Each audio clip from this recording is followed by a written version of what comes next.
हरि ओम. योगदास उवाच. योगदासांचे प्रवचन.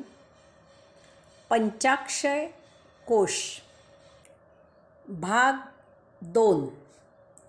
एक संध ब्रह्मांड. एक पंचाक्षय माहीत करून घेण्यासाठी प्रथम आपण हे ब्रह्मांड एकसंध कसे आहे याची थोडक्यात माहिती घेऊ. परमब्रह्म आणि त्यातील परमचैतन्य मिळून आत्मब्रह्मांड आहे. परमचैतन्य ही ब्रह्माची शक्ती आहे. त्या शक्तीला आत्मशक्ती असेही म्हटले जाते. ब्रह्माच्या शक्तीचे, परमचैतन्याचे ब्रह्म हे कोंदण आहे. त्या कोंदणाशिवाय परमचैतन्य असू शकत नाही. ब्रह्माने परमचैतन्य धारण केलेले आहे ते अनादी आहे. यामुळे ते निर्माण झालेले नाही, त्यामुळे ते स्वयंभू आहे. ते परम सूक्ष्मातिसूक्ष्म आहे. ब्रह्मांडात यापेक्षा आणखी सूक्ष्म काहीही उपलब्ध नाही. त्यामुळे त्यातील चैतन्य परम सर्वोच्च शक्तिमान आहे. चैतन्य म्हणजे महादिव्य परम ऊर्जा आहे. ही ब्रह्म ऊर्जा आहे. आत्मब्रह्मांडाची परमशक्ती म्हणजे परमचैतन्य परमात्मा आहे. त्यामध्ये ओम असा महादिव्य परमध्वनी झाला आणि तो तसाच होतच राहिला. त्यामधून येथे असंख्य विश्वे निर्माण झाली. ही विश्वे म्हणजे महातप्त आग ओकणारे ऊर्जेचे लोळ होते. आता आपण त्यांना आपल्या सोयीसाठी महासूर्य असे म्हणतो. या सर्व विश्वांच्या केंद्रस्थानी ब्रह्मांड नायक भगवंत श्री योगेश्वर पुरुषोत्तम ब्रह्मकेंद्रामध्ये योगधामी विराजित आहेत. त्यांनी ब्रह्मांडामधील सर्व विश्वे धारण केलेली आहेत. तेथून ती नियंत्रित होतात. ज्यावेळी विश्वे निर्माण झाली त्यावेळी त्या प्रत्येक विश्वाच्या केंद्रस्थानी त्याचा निर्माता परमात्मा त्यांना धारण करण्यासाठी प्रस्थापित झाला. या विश्वांमध्ये ओंकार निनादच राहिला. त्यामधून महासूर्यामधून अनेक धूमकेतू सूर्य निर्माण झाले. त्यात ओंकार निनादतच राहिला. सूर्यामधून ग्रहगोल निर्माण झाले. त्या ग्रहगोलामधून उपगोल निर्माण झाले. या धूमकेतू, सूर्य, ग्रहगोल यांना एकमेकांपासून नियंत्रित करण्यासाठी त्यांच्यामध्ये अंतराळात आत्मा प्रस्थापित झाला. यापैकी काही ग्रहांवर सप्तमहातत्वे निर्माण होऊन तेथे जीवसृष्टी निर्माण झाली. तेथे देह धारण करून त्या जीवांच्या अंतःकरणात अंशात्मा प्रस्थापित झाला. अशा प्रकारे अंशात्मा, आत्मा, परमात्मा हा परमचैतन्याचा, भगवंत श्री योगेश्वर पुरुषोत्तमाचाच आविष्कार आहे. ती त्याचीच अभिव्यक्ती आहे. यामुळे आपण देह नसून देहात वास्तव्य करणारे अंशात्मा आहोत. आपण पुरुषोत्तमाचाच अंश आहोत. आपण अक्षय आहोत. आपण सूक्ष्मातिसूक्ष्म आहोत. आपण स्वयंभू आहोत. अनेक देह येतील आणि जातील. जन्म पुनर्जन्म होत राहतील, तरी आपण सदा असणारे आहोत. जेव्हा आणि जर आपण पुरुषोत्तमात विलीन झालो तेव्हा आणि तर आपली अभिव्यक्ती संपन्न होईल. तोपर्यंत आपण आत्मांश म्हणून या विश्वात सतत वास्तव्य करत असणार आहोत. चैतन्य सूक्ष्म असले तरी त्यामधून निर्माण झालेले विश्व आणि त्यामधील वस्तू जगत जड आहे. यामुळे सूक्ष्म चैतन्याला या स्वनिर्मित जड विश्वाचा आस्वाद घेता येईना. ते अवलोकन करता येईना. यासाठी त्याने सूक्ष्म आणि जड यामध्ये जीव निर्माण केला. जीवाच्या रक्षणासाठी त्या सभोवती जडदेह धारण केला. जीव सूक्ष्म आणि जड असा दोन्ही असून तो अंशात्मा आणि देह यांना जोडलेला आहे. तसेच हे विश्व अवलोकन करण्यासाठी त्या देहावर 5 ज्ञानेंद्रिये आणि 5 कर्मेंद्रिये धारण केली. या संपूर्ण देहादी इंद्रियांमध्ये जीव विखुरलेला आहे. यामुळे आपल्यावर संपूर्ण देहावर संवेदना आहे. तसेच देहाच्या एका विशिष्ट भागामध्ये जीव नसून तो सर्वत्र विखुरलेला असल्यामुळे देहाच्या कोणत्याही भागाला असह्य वेदना झाली तरी देहपतन होऊ शकते. त्यासाठी एखादी विशिष्ट जागा आवश्यक नसते. अंशात्मा स्वतः देहाच्या अंतःकरणात जेथे श्वास आत गेल्यावर थांबतो तेथे प्राणवायू शोषून घेण्यासाठी विराजित झाला.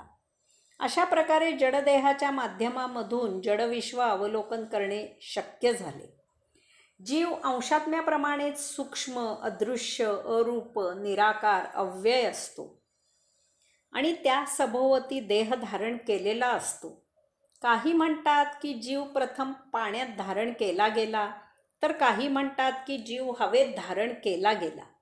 अर्थात हवेत जर पाण्याची आर्द्रता, वाफ असेल तरच हवेत जीव धारण होतो. याचा अर्थ अप्रत्यक्षपणे जीव पाण्यातच धारण होतो. ते कसेही असो, जीव आणि त्यासाठी देह धारण केला गेला याबद्दल एक मत आहे हे निश्चित. अशा प्रकारे अंशात्मा जीवात्म्यायोगे जडदेहाच्या माध्यमामधून या विश्वाचा, सृष्टीचा आस्वाद घेऊ लागला. ग्रह, गोल, तारे, धूमकेतू, सूर्य, महासूर्य असे हे सर्व स्वतःसह आपापल्या निर्माणाला केंद्र करून त्या सभोवती अव्याहत फेरे घेत आहेत. उदाहरणार्थ आपला चंद्र आपल्या पृथ्वी सभोवती, आपली पृथ्वी आपल्या सूर्यासभोवती, आपला सूर्य त्याच्या महासूर्यासभोवती, हा महासूर्य भगवंत श्री योगेश्वर पुरुषोत्तमासभोवती अव्याहत फेरे घेत आहेत. या अशा महासूर्यांचे एक विश्व आहे, अशी अनंत विश्वे आहेत. ही सर्व विश्वे अशा प्रकारे त्यांच्या केंद्रस्थानी असलेल्या भगवंत श्री योगेश्वर पुरुषोत्तमासभोवती अव्याहत फेरे घेत असतात. आपण रवी ताकात घुसळली, फिरवली की त्यामधून नवनीत बाहेर येते. याचप्रमाणे ग्रह, गोल, तारे, धूमकेतू, सूर्य, महासूर्य हे सतत स्वतःसह आपापल्या निर्माणासभोवती फेरे घेत असल्यामुळे, तसेच प्रत्येकावरील घडामोडींचा एकमेकांवर परिणाम होत असल्यामुळे त्यांच्यामधून काही ना काही सतत नवनिर्मिती होत असते. निर्माण झालेले काही काळ टिकते आणि ते आपल्या निर्माणात लय होते. त्यामधून मोड, तोड, जोड होत त्यांची एकमेकांवर रासायनिक प्रक्रिया होऊन त्यामधून सतत नवनिर्मिती होत असते. असे हे नवनिर्माण ज्ञात झाले की शास्त्रज्ञ म्हणतात की त्यांना त्याचा शोध लागला. अशा प्रकारे संपूर्ण ब्रह्मांड लहानशा उपग्रहापासून ते भगवंत श्री योगेश्वर पुरुषोत्तमापर्यंत एकमेकांना जोडलेले आहे. ते एक संध आहे. ते भगवंत श्री योगेश्वर पुरुषोत्तमाचाच विस्तार आहे. ती त्यांचीच अभिव्यक्ती आहे. यामुळे कोणत्याही एका उपग्रह, ग्रह, गोल, तारे, धूमकेतू, सूर्य, महासूर्य यावर झालेल्या घडामोडींमुळे संपूर्ण ब्रह्मांडावर परिणाम होतो. ही गोष्ट प्रकर्षाने लक्षात घ्यावी. आपण अंशात्मा आहोत. आपण ब्रह्मांडाला जोडलेले आहोत. आपण जीवनावर परिणाम होणारे अयोगिक वर्तन केले तर अंशात्मा ते सुधारतो. आपण जगावर परिणाम करणारे वर्तन केले तर आत्मा ते सुधारतो. आपण विश्वावर परिणाम होणारे वर्तन केले तर परमात्मा ते सुधारतो. आपण ब्रह्मांडावर परिणाम होणारे वर्तन केले तर पुरुषोत्तम ते सुधारतात. त्यासाठी आपल्याला पुनर्जन्म, भूकंप, वादळ, रोगराई, सुनामी, जगबुडी इत्यादी शिक्षा केली जाते.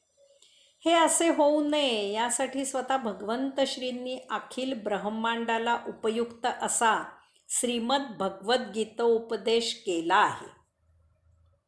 अंशात्मा. वैश्विक यात्रा. पृथ्वी रवीसारखी स्वतःसह आपल्या निर्माणकर्त्या सूर्यासभोवती सतत फिरत आहे, फेरे घेत आहे. यामुळे तिच्यामधून अनेकविध नवनवीन वस्तुजगत निर्माण होत असते. ते पंचमहातत्वांच्या माध्यमामधून आपल्याला गोचर होत असते.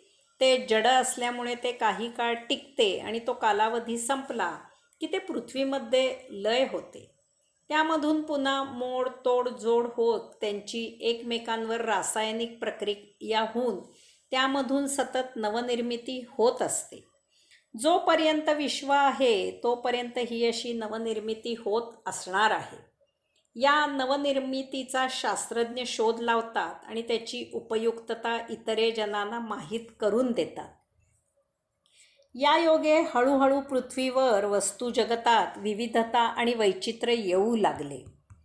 या सर्व विविध आणि वैचित्र्यपूर्ण वस्तुजगताचे अवलोकन करून आस्वाद घेणे हे त्याने धारण केलेल्या एकाच प्रकारच्या देहाला शक्य होईना. यामुळे तो जीवात्म्याच्या माध्यमामधून एक प्रकारचा देह पतन झाल्यावर भिन्न भिन्न वस्तुजगताचा आस्वाद घेण्यासाठी भिन्न भिन्न देह धारण करू लागला. तो भिन्न भिन्न देह धारण करून त्यामधून नवनवीन निर्माण झालेले विविधतेने आणि वैचित्र्याने नटलेले वस्तुजगत ही सृष्टी अवलोकन करू लागला, येथील लीला अनुभवू लागला.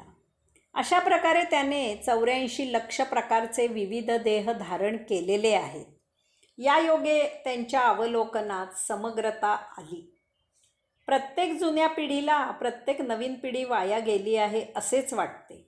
प्रत्येक जुन्या पिढीला आता जगबुडी अटळ आहे असेच वाटते, कारण जुना देह नाविन्य सहन करू शकत नाही. त्यासाठी तो निर्माण केलेला नसतो, ती त्याची क्षमता नसते. यामुळे जुना देह त्याग करून नवा देह धारण करणे गरजेचे असते. जीर्ण झालेला कपडा बदलण्यासारखेच हे आहे. तरच उत्क्रांत झालेले वस्तुजगत नव्या देही अंशात्म्याला अवलोकन करणे शक्य असते, कारण आतील अंशात्मा तोच असतो. अशा प्रकारे वस्तुजगताच्या उत्क्रांतीबरोबर देहाचीही उत्क्रांती होऊ लागली. एका छोट्याशा किड्यामधून सुरुवात होऊन 84 लक्ष प्रकारचे भिन्न भिन्न देह धारण करत करत अंशात्मा मानवी देहापर्यंत येऊन पोहोचला. येथे देहाची उत्क्रांती पूर्णत्वाला येऊन पोहोचली.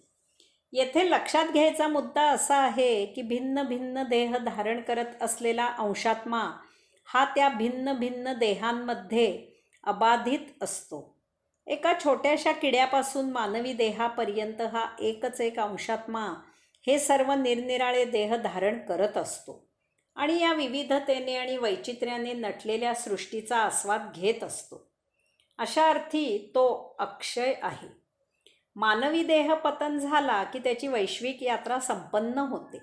तो पुरुषोत्तमात विलीन होतो किंवा पुरुषोत्तमाच्या इच्छेने त्याची पुन्हा वैश्विक यात्रा आरंभ होते. एक तर तो पहिल्या देहापासून यात्रा सुरू करतो किंवा दुसरे म्हणजे सायुज्य मुक्त म्हणून मानवी देह धारण करून स्वच्छंदपणे मुक्तात्मा म्हणून स्वमर्जीने येथे प्रभू कार्य करतो. यामुळे अंशात्मा अक्षय सनातन आहे. तो एकच एक अंशात्मा इवल्याशा देहापासून मानवी देहापर्यंत जीवाच्या माध्यमामधून अनेकविध देह उत्क्रांत करत धारण करतो आणि सृष्टीलीला अनुभवितो. एकेका प्रकारच्या देहामध्ये सृष्टी नियमन होऊन प्रजो उत्पादन होते आणि ते वंश पिढ्यानपिढ्या टिकून राहतात. आता दुर्दैवाने यात भौतिक आयुष्य प्रणालीचा अडथळा येतो आणि अंशात्मा जन्ममृत्यूच्या रहाटगाडग्यात अडकतो. हे सत्य आहे. हरिओम.